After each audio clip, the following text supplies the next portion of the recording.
Rebel Walk post-game report. What's going on, y'all? I'm Dalen Flowers. I got my partner in crime in the press box, Billy Q, here with me today, man. Ole Miss took care of Washington State 24-21 in a bit of a peculiar game. I don't think that myself, my partner, anyone in the stadium today expected this game to be as close as it was, to be as ugly and kind of back and forth as it was today. But nonetheless, Ole Miss pulled it out 24-21. Trinidad Chambers finished the game 20 for 29, 253 yards, 2 touchdowns through the air, and of course one on the ground as well. But man, Billy, this was a game that again I didn't expect to see, but you're glad Ole Miss won. We just got out of the pressures with Lane Kiffin, Caden Lee, Cam Franklin, and Trinidad Chambers. They're not happy. They take the win, but this is not the expectation that they have for themselves, for this program, and for this team, and for this season. So, just what did you see today from the offense, and what do you think kind of they need to do better moving forward to get ready for the next road gauntlet they have at Georgia and then at Oklahoma? Honestly, the biggest thing is what Coach talked about in his post-game press conference. They didn't create their own energy. Yeah. They came out really flat. Chambliss didn't have his deep ball early. He was overthrowing a lot of guys, I guess a little over antsy maybe. And then he even underthrew a guy for an interception that was called back for a holding. Yeah.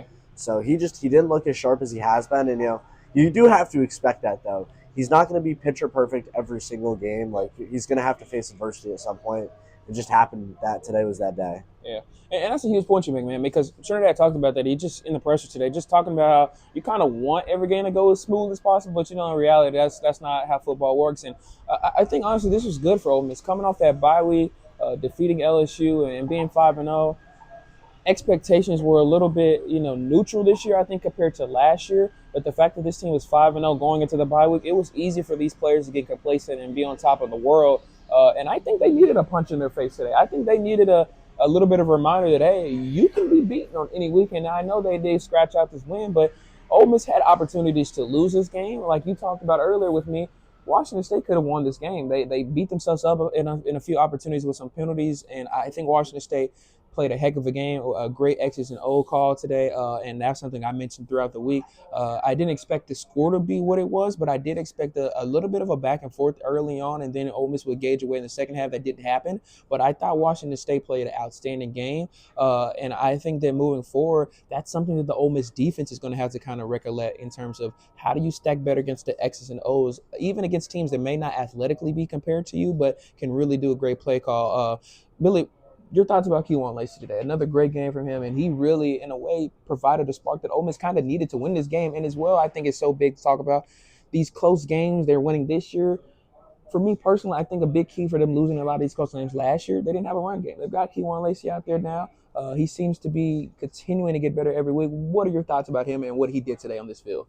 Kejuan is an absolute beast, and he just showed it again today. Yeah. Today was the first day he actually did not score a touchdown in a game this season. However, he still netted 142 yards, averaging just under 6 yards a carry. Yeah. That's a monster game. I mean, it felt like he wanted to break every first tackle and just make everything he could off the line. Correct me if I'm wrong, but it was a third or fourth down. Mm-hmm. He gets stuffed up the middle, takes a step back, kind of like a Le'Veon Bell situation with the patience, cuts it to the outside, beats a defender, and gets a big first down for the Reds. It's a fourth down, actually, so yeah. He's outstanding. And again, this is something that I've talked with Billy about so many times, and I've said with you guys, if you want to win games, if you want to win close games, you have to have a run game. You have to have an effective running back, and that's what Kejuan Lacey is. But now the momentum builds for Ole Miss. How do you keep him healthy for the rest of the season? You have the aspirations of getting into the college football playoffs. You have to balance out Logan Diggs and Damian Taylor in that running back room with him so he doesn't avoid getting injuries. He's elusive. He makes big plays. He breaks tackles. But as much hits as a running back takes throughout the course of a season, you have to balance that out. You have to rotate guys. So I think Ole Miss did a fantastic job running the ball today.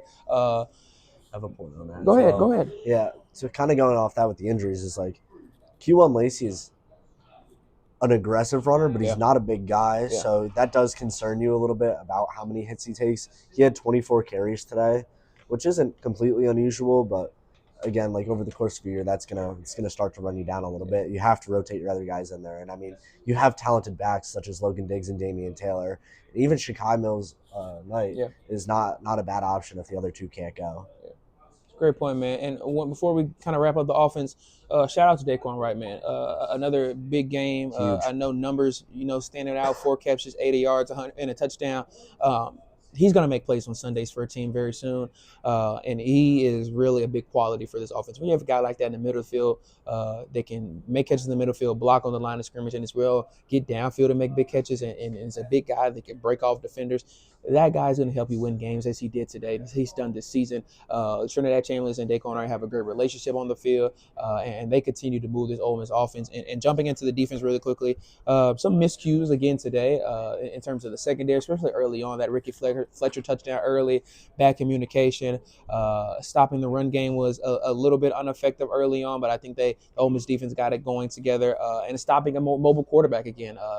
I knew this was going to be a little bit of a challenge. Ole Miss has faced a lot of quarterbacks this year that can use their legs, and they're going to continue doing that a little bit this season. I know Lenore Sellers and DJ Lagway aren't necessarily having the seasons they want, but those guys can use their legs, and you'll see other guys as well that Ole Miss will face coming into the future with legs. I think the defense has to really acknowledge the fact that there are a lot of moving pieces on the Ole Miss defense. But how do you subtly shut those down and use what you have in front of you effectively? They have to continue to use the QB spot. I didn't see much of it today, but when you're facing a guy that can use his legs like Washington State did with Ecos, you're going to have to do that. So I think defensively, Ole Miss is getting better. You saw a couple sacks today. Cam Franklin had an outstanding game. It seems like he was in the backfield every play.